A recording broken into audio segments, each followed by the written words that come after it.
Okay, so this is a little video introduction to the novella, if that's a word you have or haven't heard. It means very thin little book. So this is a novella, and this is Joseph Conrad's uh, called Heart of Darkness. Okay, and this is written sort of early in the 20th century, 1902. And it's very short, but it's very dense. Okay, and I will start it off for you, give you a read of it, and then talk to you about where this book might be interesting to look at. It can be described as a post-colonial book, although to be honest with you, it was written during the colonial period. It's just that since the colonial period, people have come back and looked at it again with a different eye.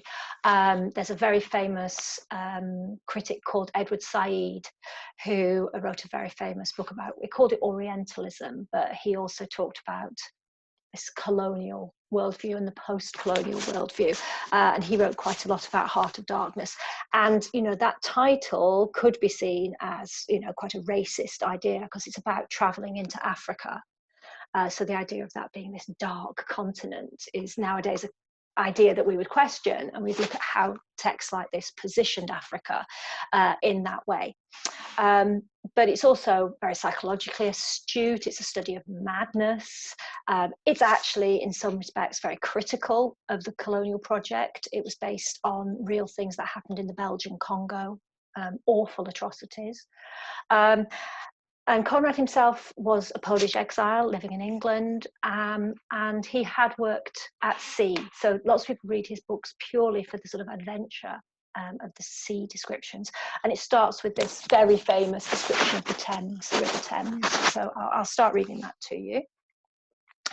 The Nelly, a cruising yawl, swung to her anchor without a flutter of the sails and was at rest.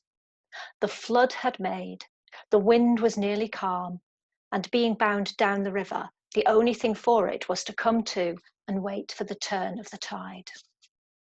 The sea reach of the Thames stretched before us like the beginning of an interminable waterway. In the offing, the sea and the sky were welded together without a joint, and in the luminous space, the tanned sails of the barges drifting up with the tide seemed to stand still in red clusters of canvas sharply peaked, with gleams of varnished sprits. A haze rested on the low shores that ran out to sea in vanishing flatness. The air was dark above Gravesend, and farther back still seemed condensed into a mournful gloom, brooding motionless over the biggest and the greatest town on earth. The director of companies was our captain and our host. We four affectionately watched his back as he stood in the bows looking to seaward. On the whole river there was nothing that looked half so nautical.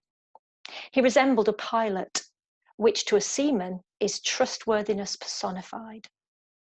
It was difficult to realise his work was not out there in the luminous estuary, but behind him, within the brooding gloom.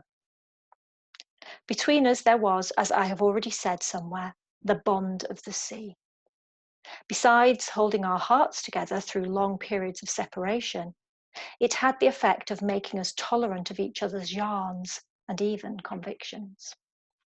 Okay, so I'm going to stop there. Obviously, he's talking about London, and at this time, London was the largest city on earth. In fact, it was the largest city the earth had ever seen since Rome, since ancient Rome. So yeah, that idea of London, and the darkness seems to also be London, which I think is quite interesting. There's a really famous, the narrator sort of comes into it from this section. The narrator is called Marlowe, and as they're sitting in the boat, he starts to tell them his story. And that's how we get into the story of the Heart of Darkness.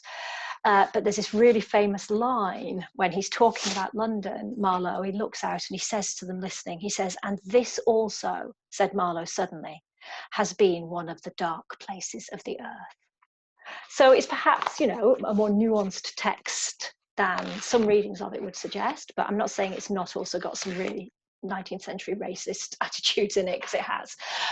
So if you're interested in post-colonialism, that's a really nice book to look at. If you're interested in madness, he's traveling up the river, going to meet this mystical character called Kurtz, who has basically gone insane and is behaving in terrifyingly savage ways.